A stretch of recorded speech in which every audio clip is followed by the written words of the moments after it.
جنہوں نے پوری دنیا پر حکومت کی، ان میں سے ایک نمرود تھا۔ جس زمین پر ہم بیٹھے ہیں اس زمین پر بھی یہاں بھی نمرود کی حکومت تھی۔ تو اتنی بڑی پوسٹ تھی آزر تو اللہ نے کسی گھر میں پیدا کیا، وزیر مذہبی امور کے گھر میں پیدا کیا۔ وہ کرتے کیا تھے؟ بت بناتے تھے۔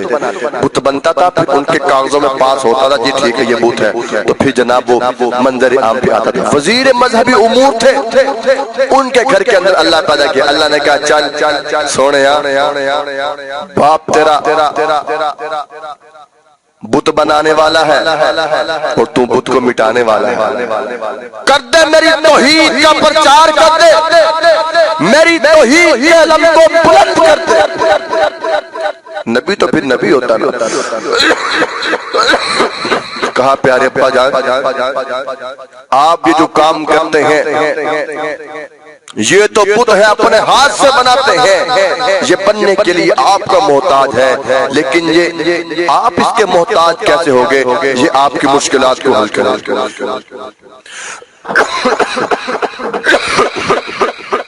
تو وقت کے نبی نے یہ کہا تو ابراہیم علیہ السلام کے والد نے کہا اچھا میرے گھر پیدا ہو کر، میرا بیٹا ہو کر، میرا کھلایا ہوا کھا کر میرے خلاف کھڑا ہو گیا، میرے خدا کی نافرمانی کر رہا ہے۔ قارون کو پتا چلا، یہ خیر یہ لمبے واقعات ہیں، کیا کیا ہوا پھر وہ آگے کنویں میں ڈالنے کا، آگ میں جلانے کا منصوبہ بنایا، یہ الگ سے ایک موضوع ہے۔ تو میں عرض کر رہا تھا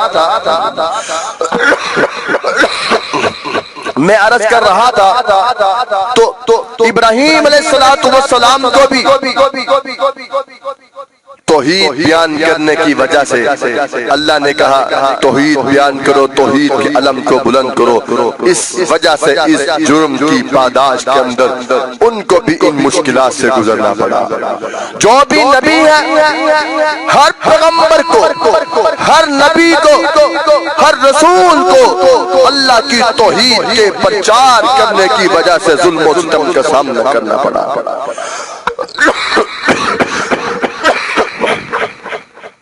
اللہ کے حبیب آمینہ کے لال محبوب رب ذوالجلال جناب محمد الرسول اللہ صلی اللہ علیہ وسلم نے ارشاد فرمایا، لوگو میرے صحابہ سارے نبیوں کی مشقتیں ایک طرف، تکلیفیں ایک طرف، مارے ایک طرف، سارے نبیوں کی مشقتیں تکلیفیں ایک طرف ہے، مجھ محمد کی تکلیف ایک طرف ہے۔ لوگوں میری تکلیف ان تمام انبیاء کی تکلیفوں سے بڑھ گئی۔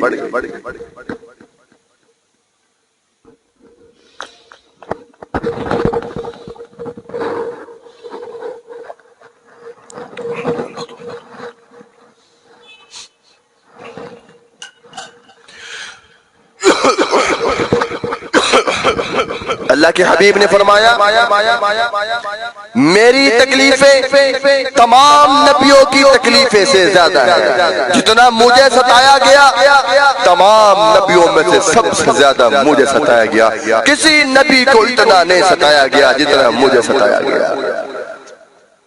ابو جہل نے کہا اے میرے بھتیجے محمد صلی اللہ علیہ وسلم، ہم تو بیت اللہ میں آتے ہیں، ہم تو بیت اللہ کا طواف بھی کرتے ہیں، حج بھی کرتے ہیں، عمرہ بھی کرتے ہیں، ہم تو آپ کے بیت اللہ میں آتے ہیں، آپ بھی ہمارے بت خانے میں آ جائے کریں۔ کوئی بین بات کر لے کہ کسی کو اختلاف نہ اس سے ہو، کسی کو اختلاف نہ اس سے ہو، لیکن اللہ کے حبیب آمینہ کے لال محبوب رب ذوالجلال جناب محمد الرسول اللہ صلی اللہ علیہ وسلم نے ارشاد فرمایا، نہیں میرے پیارے چچا ایسا نہیں ہو سکتا، اللہ نے اس پیشانی کو اپنے سامنے جھکنے کے لیے پیدا کیا ہے، یہ پیشانی اس جبین نیاز کے تقدس کو اللہ کی چوکٹ پر ہی ہم جھکا سکتے ہیں، غیر اللہ کی چوکٹ پر ہم نہیں نہیں جھکا سکتے۔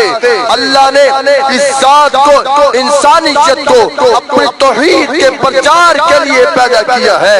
ہم بتوں کی عبادت کبھی نہیں کر سکتے۔ میں تو بتوں کو گرانے آیا ہوں، بتوں کو مٹانے آیا ہوں، نہ کہ بتوں کے آگے اپنے سر کو جھکانے آیا ہوں۔ مجھے افسوس سے کہنا پڑتا ہے انبیاء نے تو مارے کھائی اللہ کی توحید کی خاطر، پیغمبروں نے جانوں کے نذرانے پیش کر دیے اللہ کی توحید کی خاطر۔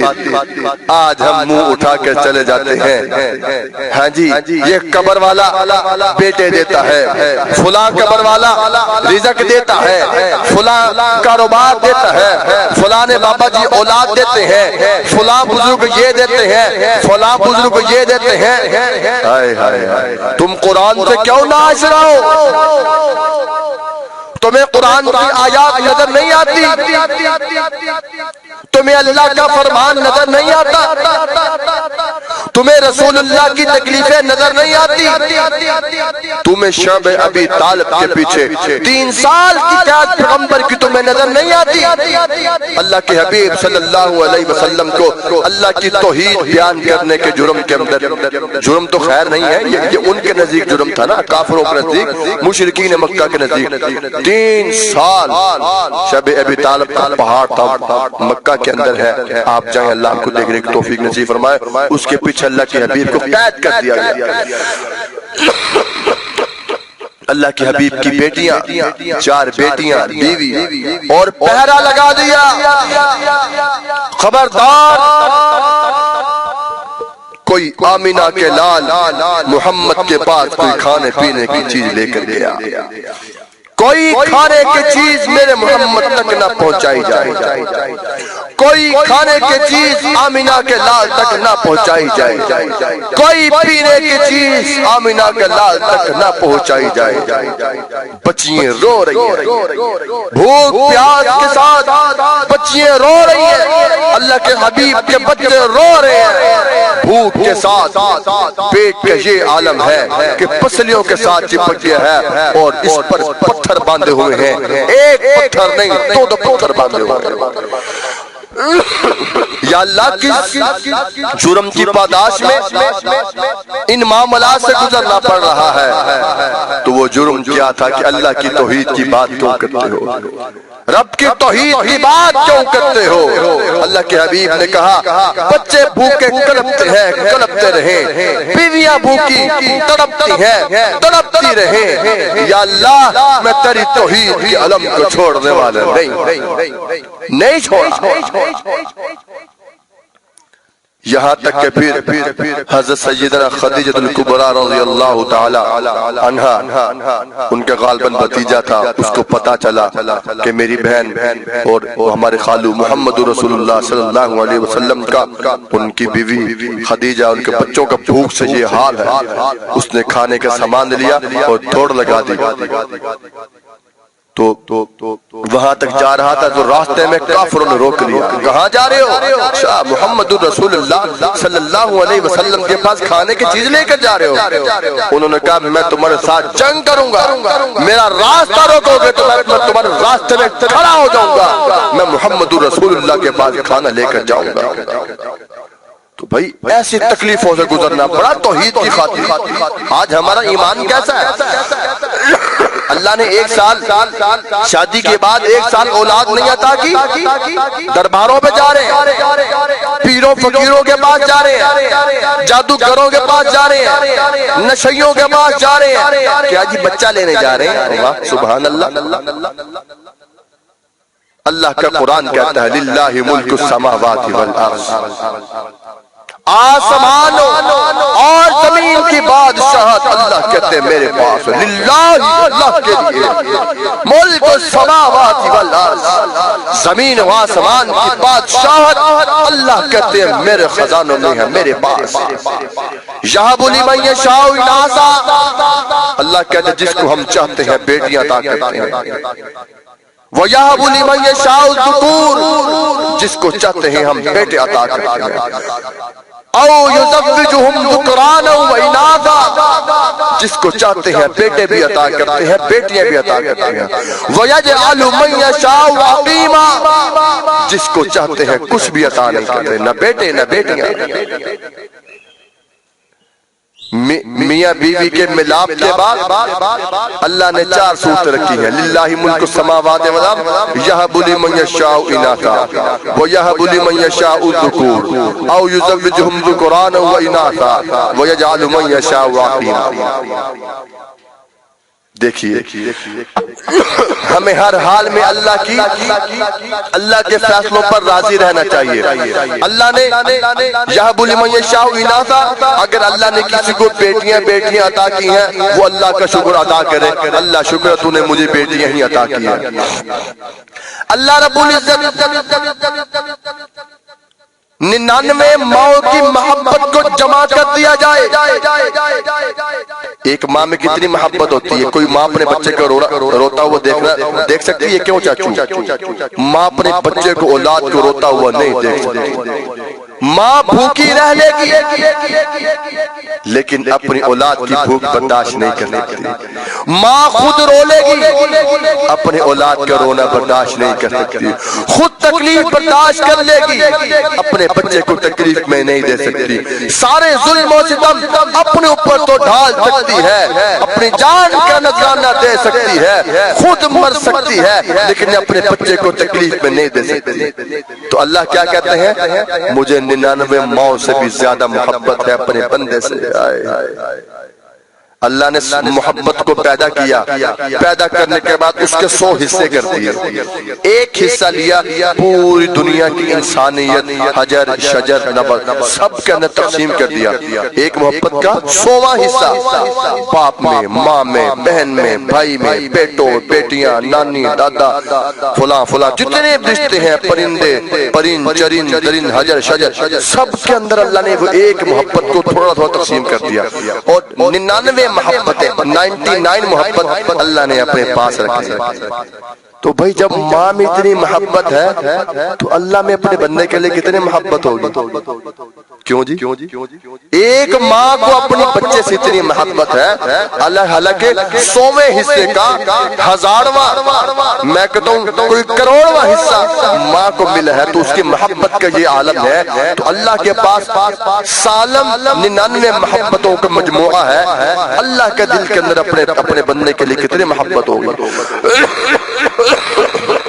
تو پتا چلا جس طرح ماں اپنے بچے کے لیے نقصان دہ والی بات نہیں سوچ سکتی، اسی طرح اللہ بھی اپنے بندے کے لیے نقصان دہ والی بات نہیں سوچ سکتی۔ ایک چھوٹی سی اور مثال سمجھ کے بات کو آگے چلاتا ہوں۔ مثال کے طور پر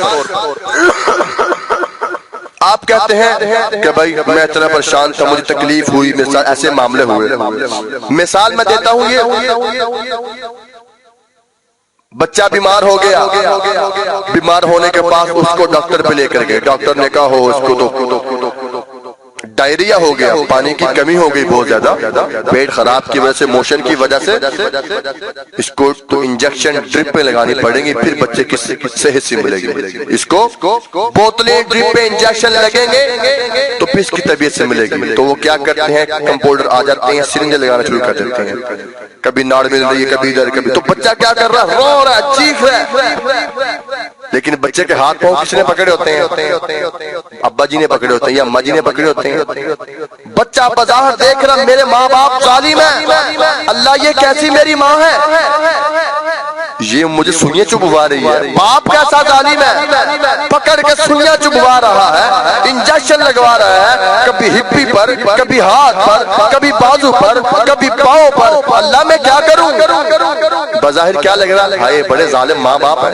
اتنا بچہ رو رہا ہے، سانس نہیں لے رہا، نیلا پیلا ہو رہا، رو رو کے سانس رک رہا اس کا، ظالم باپ پھر بھی سنیاں لگوا رہا ہے۔ کوئی کہے گا ایسے؟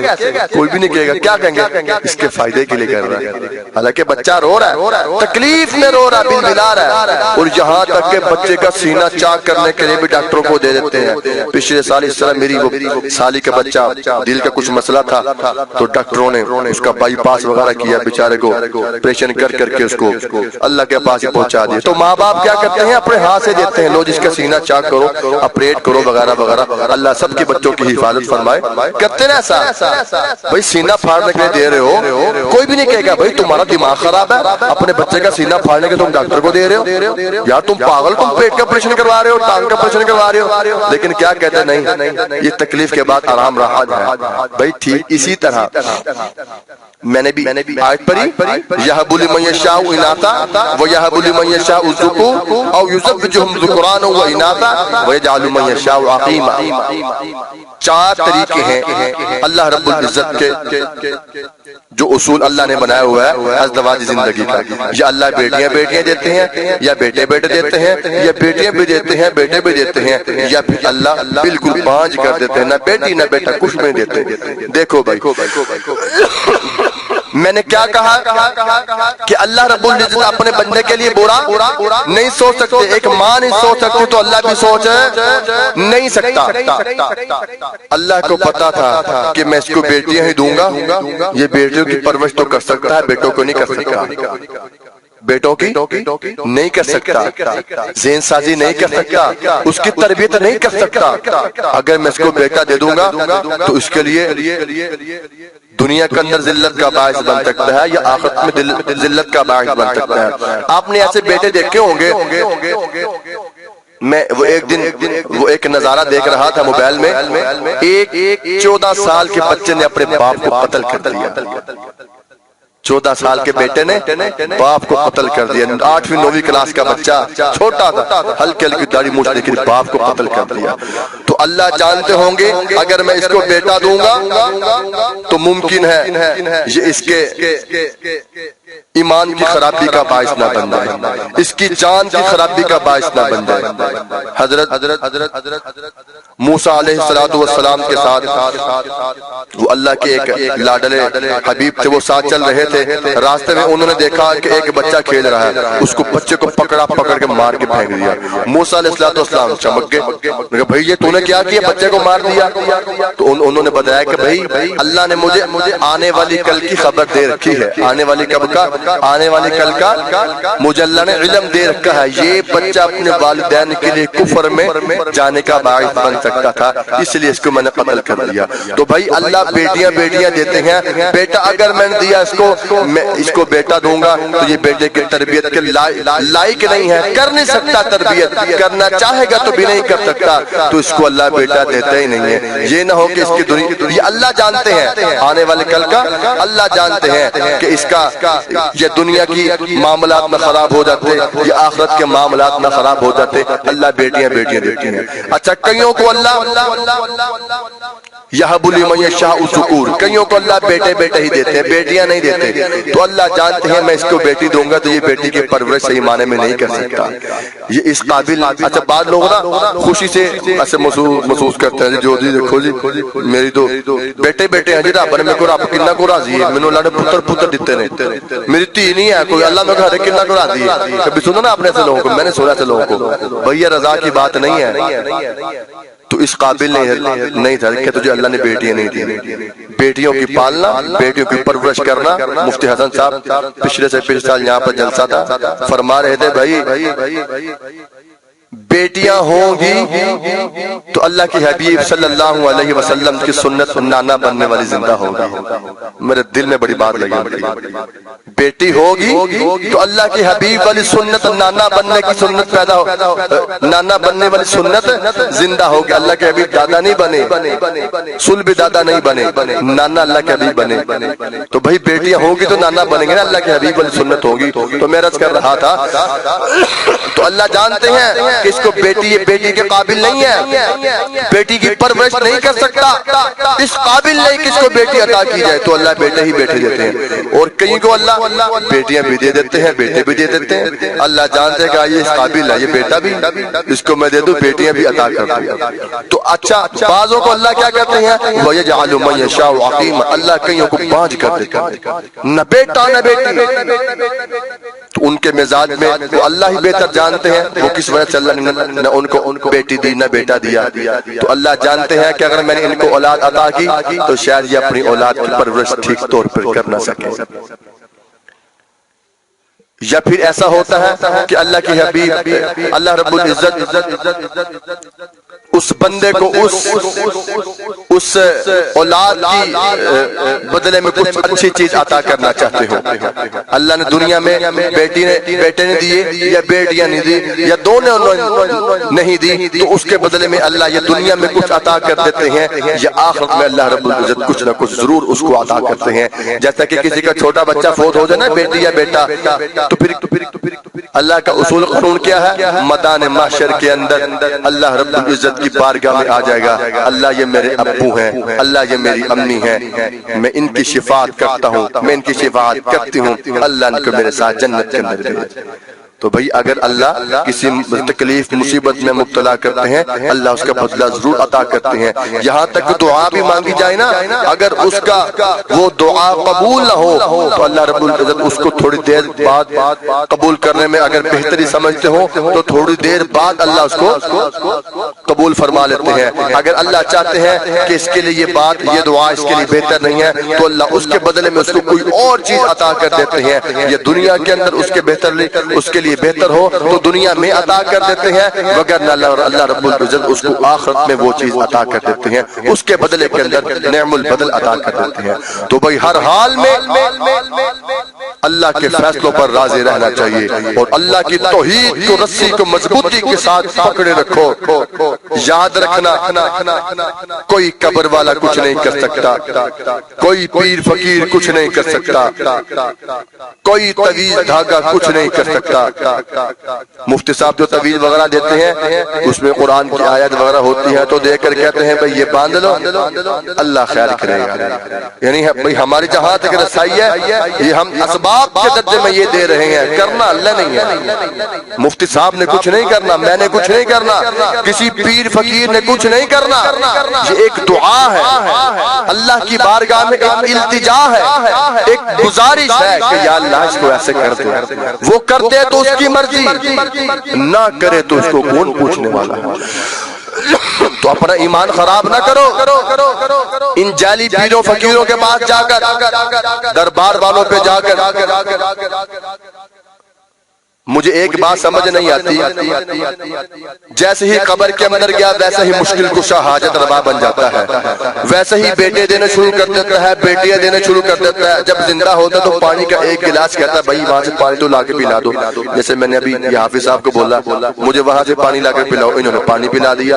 مرنے کے بعد قبر کے اندر گیا، جب زندہ تھا تو پانی تو خود پی نہیں سکتا تھا، جب قبر میں گیا تو روٹیاں بھی کھلانے لگ گیا، رزق عطا کرنے لگ گیا، بیٹے دینے لگ گیا، بیٹیاں دینے لگ گیا. کیسی منطق ہے بھائی؟ جب زندہ تھا، جب کچھ کر سکتا تھا تب تو مانگا نہیں اس سے. جب وہ زمین میں چلا گیا، 5 فٹ زمین کے اندر چلا گیا، 2 گز زمین کے ٹکڑے میں چلا گیا، تو پھر وہ حاجت روا مشکل کشا بن گیا. تو بھائی عقل کو تھوڑا جھنجھوڑیں کہ ہم کس طرف جا رہے ہیں. ہم یہ نہیں کہتے کہ درباروں پہ جانا گناہ کی بات ہے، بری بات ہے، جانا چاہیے. اللہ کی ولی کی قبر کی زیارت کرنا باعث ثواب ہے.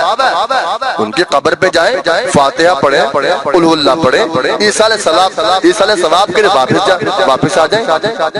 یہ کہ ماتھے کو ٹیکنا، سجدے کرنا، رکوع کرنا، جھک کر نیازی اللہ پتہ نہیں کیا کیا وہ کرتے ہیں. اللہ ہدایت نصیب فرمائے. تو بھائی اپنے ایمانوں کو خراب نہ کرو، اپنے ایمانوں کو خراب نہ کرو.